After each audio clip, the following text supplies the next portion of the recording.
camp in Oxnard, California. James Crepea from the Oregonian. He's been with us before, joins us on Sikkim 365 Radio and 365 Sports. James, thanks for your time. We appreciate it. So where do you stand on the future of the Pac-12? And yes, Notre Dame, Big Ten TV deal, Pac-12. Where do you see what's going to happen to the Pac-12? That's to me the first major domino from a realignment standpoint in terms of the potential ripple effects thereafter, and that it's the first conference standing in conference realignment that will be impacted because its grant of rights is up first. That's why. If the shoe were on the other foot and the Big 12's grant of rights is up 1 year before the Pac-12, then it would be the Big 12 being the first domino potentially. But it's the reverse. It's the Pac-12's grant of rights is up, in August of 24, and basically the Big 12 is 1 year later. So from that perspective, that's the big unknown, and that's the first domino in the sequence. But to me, the first thing that really has to be decided, and not looking past whatever Notre Dame may or may not decide regarding its affiliation and future, that to me is related and obviously very important, but the playoff is the first true domino in all of this. Because for any league, whether we're talking about the Pac-12 or what's the future of the Big 12, is their future somehow together, though that certainly does not appear to be the case at the moment. None of it, none of these hypotheticals, none of these discussions, none of these lobbing of grenades between commissioners or university presidents means a lick on either conference if the playoff doesn't include access for one or both conferences as it does now. If either of them gets shut out or both of them get shut out because the playoff and the postseason looks very different beginning in 2026, then it doesn't matter who aligns with who if you're not part of whatever and whoever has access to the playoff. So that, to me, is the first decision that really matters. Could Notre Dame obviously potentially influence some of that? Sure. But ultimately, I think the decision about what the playoff looks like beginning in 26, when its new contract begins, is what's going to drive everything thereafter. So, James, if there is a 12 to 16 team playoff, obviously that would be good news for everybody, but in particular those A5, Power 5 conferences. But even if there is a playoff expansion, you think that they would still be on shaky ground? Well, why do you say it's obvious that 12 or 16 is good for everybody? Well, because you would think that you got to fill it with somebody, right? And you can't just keep going down the list of what would be mediocre. But you're operating, but you're starting from the assumption point that expansion means that it's an expanded playoff field that includes all the entities sitting at the table as they do today. Well, wouldn't they be the ones who have to vote on it? No. Not to start in 26, no.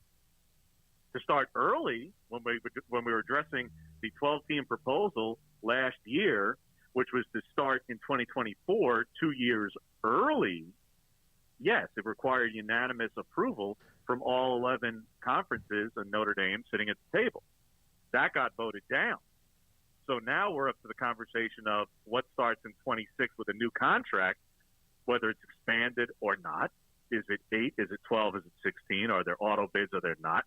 But who has to decide that starting in 26 is whoever makes a decision, not all 11. It could be a subgroup of that 11, and that subgroup could be 2. That's what Bill Hancock, and there's a couple of things he told us we didn't agree with, but one of the things he said is there's not going to be any changes until 26. I mean, that's done. Right. Yeah.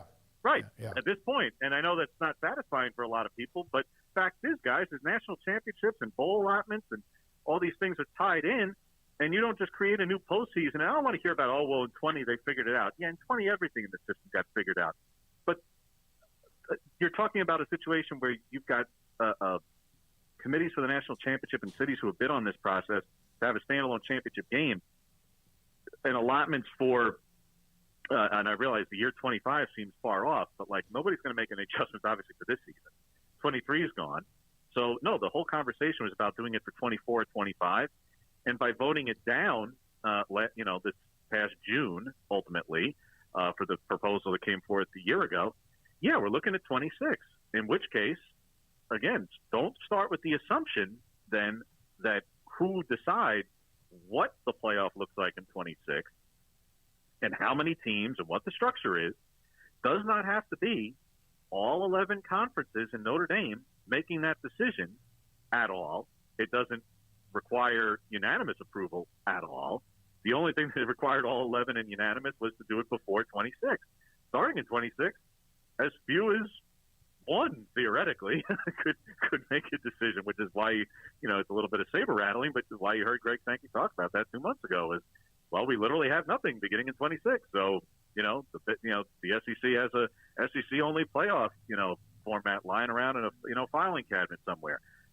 Now, of course, we all know in a practical world that's not going to happen, but you have to acknowledge that starting in 26, there is no postseason format right now. That's what we're discussing. So why do I say it's the first domino to fall? Because I don't operate from the assumption that all 11 entities that are presently represented will automatically sit back at the table and be represented again. So where does that leave the Pac-12 in your mind, timeline-wise? The clock is ticking on the Pac-12, and its extinction is in 2 years from yesterday. So until and unless they have a grant of rights that says otherwise, their grant of rights ceases August 2nd, 2024. That's what's on paper. Now, we say, well, they're in TV negotiations. They could extend that. Of course, right. But both sides of the table, if you're the Pac-12 or any member of the Pac-12, why would you agree to a grant of rights for any period of time beyond 2026? Right now it's into August of 24. Why would you agree to anything beyond the end of the playoff as it presently stands without knowing if you have access to the postseason going forward? If you tie yourself up, if you're the Pac-12, if you're Oregon, Washington, Arizona, Utah, whoever, and you agreed to a grant of rights for 5 more years to 2029, but then the Big Ten and SEC decide to hold the playoff starting in 26, and you've just agreed to your grant of rights based on the idea that you'd be included, but now you're not included. Well, now you just tied up your grant of rights, and you're not even included in the playoff. So what do you do? Conversely, if you're Fox or ESPN or Amazon or whoever is bidding on, the media deal for the Pac-12, why would you agree to anything beyond 26 without knowing if the conference you're paying the rights for? Why is the television inventory valuable? Well, because it's college football and people care. Right, they care because if the stakes matter and the teams are good. 2 of the biggest brands and the biggest market in the Pac-12 are leaving. We know that. Okay. They have not always been the most successful. Historically, obviously, USC, no question. But obviously, UCLA has not been. And in the last 10, 15 years, they have not been the most successful teams in the league. We know that. All right. But why would, if you're bidding for it, Fox, ESPN, whoever, would you agree to any number without knowing, again, about the playoff? And since they're the same entities that are going to be bidding on whatever the new playoff is also, that's why I say that's the first decision that matters here is expansion, playoff expansion, what's the format, and who is included in said format.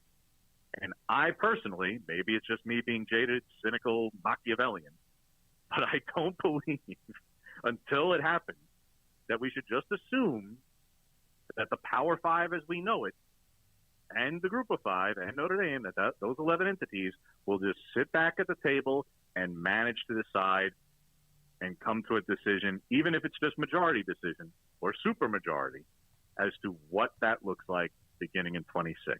Because particularly if you're Kevin Warren or Greg Sankey these days, other than with each other, you really don't need all the others. Now, do you? No. That would be one of the most college football messed up things to do after all this time of fans wanting an expanded playoff. Say, yes, we'll expand it, but we'll restrict who can get in it. Counteracts. That's college football, though. Yeah, exactly. Yeah. Yeah. No, there'll be 12 teams. Exactly. That's why I say that's why I asked you when you said, oh, well, if it goes to 12 or 16, it'll be good for everybody. I said, whoa. Why? What if it's a 12 or 16, but it's half Big Ten and half SEC? Right. Now, nobody down there is going to complain. Nobody from those leagues is going to complain. But how about everybody else? Well, that's the first. Why do I call it the first domino? Because especially with the timelines of the Pac-12 and the Big 12's grant of rights expiring in the next 2 and 3 years, if the Big Ten and SEC did this, and I say if, I'm not guaranteeing it's happening. I'm not telling you it's going to happen. I'm saying it's possible. So if it did, well, then it's not just, oh, well, they're just going to both sit at 16. If they create a barrier to entry into the postseason, whereby you must be a member of their league to get in the first place, well, then you've driven up the value of being bigger, quite frankly. You've changed the math of TV distribution and what it means, geography and all those things, because if being in one of the two super leagues is the barrier in the first place, well, then geographic ties are less relevant. It just becomes about overall television strength and performance of your program and resources. So, yes, I'm not, again, do I think we get there eventually in college football? Yes.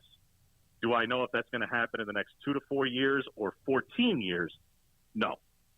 But right now, just go by what's on paper and what the money says. That's it. Everything else about geography, about tradition, about rivalries, stop. We know what the money. We have seen enough reports about what the money is. We'll find out what the Big Ten's deal eventually is here in the not too distant future. But it's going to be so enormous that how could anyone at a Pac-12, or again for the Big 12 for that matter, how could anyone sit there as the university president or chancellor and say, yes, I want to agree to an extension of our grant of rights for somewhere in the ballpark of a decade, and I'm going to put my institution 40, 50, 60, $70 million behind Rutgers every year. Yeah, that's going to be acceptable. That's going to be something that people who are in those chairs have a fiduciary responsibility to sign that contract and put their institution in the best position to succeed on a field, competitively, economically, you name it. And you're going to sign on a contract that says, yeah, tie me up for 6, 8, 10 years, and we're going to be $60 million annually behind Illinois, Purdue, and Rutgers. James, again, Crepea with us, the Oregonian with us on Sikkim 365 Radio, 365 Sports. There's a lot of good stuff on the chat room from Monty, among others. James needs to come on this show weekly. He's the most honest, on point regarding realignment that has been on this show recently. And not everybody agrees with you, James, and that's not, you don't care, and that's what we do shows for. No, that's fine. I get it. I'm not proclaiming it's going to happen. I'm not telling you it's absolutely going to happen. I'm just saying don't hold out and automatically start from the assumption and jump off point that, well, we're going to expansion and everybody wins. No, I think we're going to expansion, but I'm not so sure everybody wins. Don't start with everybody wins. Who's everybody? And I think we may or may not have the same answer as to who everybody is. That's all I'm saying. So if this does happen, you're talking about grant of rights, and nobody would sign a long one. Well, the ACC is already locked into one until well past doomsday. So where does this put them in all that? Well, because we're like you say, all right, then what happens? All right, well, if the SEC and the Big Ten did that, okay, well then the Pac-12 and the Big 12 are scrambling, and the wrecking ball has come to fruition. All right. Well, again, if the barrier to entry is created, and if ESPN's a party to it, no less, because they'd be potentially bidding for whatever the new playoff is, right? Well, they're economically, obviously, tied, like you just said, with the ACC network and grant of rights. Sure. Well, now you've just told the schools where, in theory, you said, well, I had a sweetheart deal. I wasn't going to re-up and negotiate against myself just because now the ACC schools are upset. Now, probably the majority of ACC schools at that point would say, well, now we have to be in one or the other. We're not good anymore. Well, now to hell with it. Let's get out of this. And now that would be a next domino of, all right, that leads to disillusion of their grant of rights, whereby the majority would say we're out, because then you name it. Who goes to the SEC? Who goes to the Big Ten? And we're on our way to 20, 22, 24 team, 2 conferences. In my mind, if I had to draw it up, what is my answer for? My answer for the ACC, oh, well, those 2 have grant of rights to run up, but what happens with them? Well, they just dissolve. And whoever, when the music stops, some people have chairs and some people don't. Yeah, no, I mean, it's a very interesting. I think I can sense like the mind-blown meme like going across the chat room with people thinking about this, and it makes a ton of sense. My question, James, is I'm sure you talk to people in college athletics. Is the president at Wazoo and Baylor and Texas Tech or wherever, are they thinking this way, do you think? Or are they going, hey, expanded playoff, baby, that's our life raft? I can't speak for the president of some of those schools you just rattled off there. And by the way, and I wouldn't necessarily lump them all together right, because yeah. Even there, I think the resources are not necessarily the same. Look, the way I think you have to look at this, if you're a fan of a school that is not necessarily among the highest in resources, particularly if you're not, obviously, again, the Big Ten and the SEC. Even if they've had success, even if they've been more successful than some of those other teams and some of those schools that are in those leagues. Okay. Well, if you've been more successful, maybe you end up getting them there eventually. If your team, your school, whatever, just isn't. And maybe they just haven't been competitive. Haven't been competitive in a while. Not regularly competing for championships in any sport, let alone football. And it's just not a thing. It's just not regularly a thing. You got to ask yourself that if we got to that point, if that's I'm going to say even doomsday, if that's just a scenario by which is possible, contractually speaking. All right, well then how do you best position yourself if the highest level of the sport becomes 2 super leagues of whatever size they end up being, and if you're not invited to one of them, you're not in the big kid party. What, you're going to fold up the football program? No. You just compete at the level at which you are already competing, whereby your resources allow you to. And I don't think that's a bad thing at all for some schools. I think some schools who are already basically perennial doormats in their leagues, if the very top get lopped off and put aside into super leagues, and then whatever's left over is now competing and playing for a championship at a new subdivision level to be named later, that subdivision will have a level of competition that's probably more level, more competitive, more fair for those schools, for those teams with much more like-minded resources, and that people will still watch those games too. And frankly, some of those schools will win more because they're not going to get their doors blown off, by some of the teams who just have beaten them for, 19 out of the last 20 years or something. You and I have disagreed on that. You and I talked, by the way, I told everybody this a couple of nights ago. I love what our conversation was like. We didn't agree on everything. See, that's where for example, and I'm not saying they would be, but there is the possibility that Oregon, Baylor, Oklahoma State, Washington, those are 4, name maybe even a couple of others, are left out of the big boy party. I do think that would be devastating to them because of the resources they put in to be who they are right now and into the future. You don't agree with that? If those entities you just mentioned specifically, David, they get left out only if 2 super leagues sit at 16, because we know who the 16 are. Mm-hmm. Mm-hmm. They only get left out if we're talking about, but I don't think we get, if we went to that point, if we got to the 2 conferences, have the postseason, and that's it, I don't think we sit at 16. I don't think we sit with 32. So I don't think those are the entities that we have to worry about being left out, personally. I think there are some other names you could mention in there, but I don't think those are 4 that would be at the top of the list to be left out. But hypothetically, just for the sake of your question, yeah, obviously it could have some negative consequences for some folks too. It has some negative consequences for some folks who right now are probably getting a sweetheart deal with their grant of rights as it is, even if it's not particularly good, relatively speaking, because what that entity, what that school brings to the table may be little to nothing by way of relative competitive success in the last 10, 20, 30, 40 years. So depending on who it is, but you just happen to pick, probably of the remaining teams in the Pac-12 and Big 12, quite literally for arguably maybe the 4 biggest names. So, I'm with you. I hear you. yes, hypothetically, if it was 2 conferences and it's the 32 teams that we know of, that wouldn't be great. You're absolutely right. But I think if we went to a SEC Big Ten playoff of the future, whether that's, again, 2026 or 2036, or frankly 2046, whatever it is, I think we could get there eventually.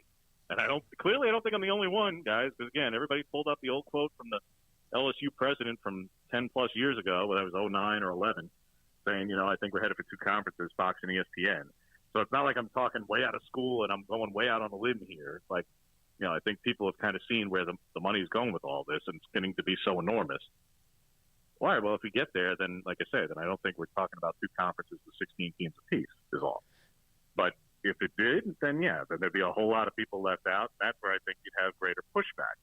But if the first decision is this is the system and structure, and coinciding with it, significant expansion of both leagues in order to be that much more inclusive and drive up the relative values of each of those leagues even more so, well, then, not for nothing, if it got to 24 apiece for the sake of argument, is anyone really, truly? And I know there's going to be some fans out there who are going to say, yeah, but I love my little school, and, once every 20 years we have a phenomenal season. That's great. But you're not moving the needle every week. And could you absolutely crown a national champion out of the top nearly 50 schools with the most resources on an annual basis? And would anyone say boo? Would anyone raise a hand and say, but wait, this undefeated team who only played competition, who didn't include all those top 50, this team is really the legitimate national champion? No. I know Central Florida. I know. I'm sure if I was saying this in Orlando today, someone would, curse me, from the beginning. But nevertheless, truly, you would be able to crown a legitimate national champion, and a whole lot of people will be watching if the top roughly 50 brands in college football and college sports as a whole, because I don't think this stops at football, by the way, guys, broke apart. And whether it's a formal breaking away or just using the playoff structure as the means by which to do this, I don't think anyone's going to have a problem, truly. James, other than, yes, if you're a fan of one of the smaller schools that gets left behind, but as I say, that's a relative term, because I think you're going to be more competitive playing people who have more like resources than you. Let's not kid ourselves. Oregon State and Washington State are not competing for a national championship every year, and they don't have anywhere near the same stratosphere of resources as Georgia and Alabama and Texas. No, they don't. And they're never going to. Hey, James, I'm going to let Craig ask one more question, and then we've got a guest to get to, but we're going to push him back a couple of minutes. One, sure. Thanks for your time. A lot of people are listening to it. Craig, you have one more to finish it out. Well, I would also say, James, it would suck for Team 51 and 52, and I would hate to see that, but life isn't fair. So, I think exactly. That's what I think everybody has a hard time imagining, where not everybody's got a fair shake, but that's life, so I'm with you there. I guess my last question here is just in terms of the playoff and the establishment and the timeline and all that gets kind of muddied in my head, but with the Pac-12's timing of their contract and the timing of a potential playoff decision, how does that kind of vibe with one another? Like if the playoff decision doesn't come within the next couple of years and the Pac-12 sitting here with this agreement coming up, how does that work? Thank you. You've laid it out perfectly. That's the question for this conference. That is the question, which is what I was asking the commissioner last week at the Pac-12 Media Day. I said, how is it that you're going to convey to Sankey and Warren that this conference is still worthy of postseason inclusion at all, and it's in their best interest to include them? And then when I spoke with them one-on-one, as many of the national guys did, and I covered, yes, Oregon every day, but also the conference as a whole. And when I met with George again later that afternoon and started again with the same question, he said, well, let's talk about that. What's the first, under what kind of premise and what structure and system would there be, exclusion in the first place? And we talked about this, and I laid it out as I have with you guys here, verbatim, basically. Yeah. And I said, George, you're a lawyer. This is politics. This is power. So they can now wait you out. And he goes, who's they? And I go, everyone. I go, it's not just Kevin and Greg. Everyone's grant of rights is longer than yours up. You just happen to be up first. Right now, you believe and is confident, and look, there's something to be said for this, Now, he was wrong when he was super confident in early June that he had nothing to worry about. As he told me, I had no concern at all about being poached by the Big Ten. End of the month, obviously, he was poached by the Big Ten. So, be that, but take it for what it's worth. Because of the meeting in Park City, which happened only about a week before being poached by the Big Ten, where all the commissioners got together, one of their meetings during the year, everybody came out of it more confident, basically because Kevin Warren had backed off of the automatic qualifier demand. Now, only he at that point knew it was in part because he knew he was going to be getting the LA schools. Having said that, he's clearly a pretty savvy guy. Mm-hmm. So he may have looked like he was making progress in June, make this move, and then say, well, now it doesn't serve me to make a decision. I can wait you out until August 2nd of 24 and let me see you 10 scramble a little bit. And what are you going to do? Because as confident as George Payalkov is that by the end of the calendar year, the entities, the 10 conferences in Notre Dame are going to agree on a playoff expanded format beginning in 2026, and that it's going to include access for everybody again. As confident as he is that's going to happen, and it very well may, it doesn't have to. Yeah. And I don't believe in my heart of hearts that it best serves the two most powerful conferences to make a decision anytime before the end of the year. I don't think it serves them to include the Pac-12 and maybe others going forward regardless of when they make the decision. So to your point, your question, what are the timelines? Right now, you've got George Payalkov saying he's super confident it'll be done by the end of the year. At SEC Media Day, you heard Greg Sankey even say he was confident that they were going to be able to come to consensus, but then the landscape changed. Yeah. And we have to evaluate local needs and national needs and whether or not those intersect. So that's his words, not mine. I'm quoting him verbatim there. So, hey, we will see. Could it happen in the next 6 months and everybody sits in their respective corners and is happy again? Totally possible. In which case, then come the TV deals for the Pac-12 and the Big 12, and then we can all compare and who was going to poach who and who was lying and all the other stuff. And that'll be fun radio for everybody, too. Or they don't make a decision in the next 6 months. We head into the spring and the winter, and now the clock's really ticking, and now the heat's on. And who goes where? James, great stuff, man. Thank you very much. A lot of different ways to look at this. As you know, back and forth, it's been one hell of a month, the last 4 weeks or so with US, UCLA. You're right there at Oregon. We appreciate your time. I'm so glad we got you on. So glad I called you a couple of nights ago to kind of pick your brain and get your opinion. Not everybody agrees with a lot of things, but a lot of you are very impressed with what you heard, and that's why there's a chat room and or the text line.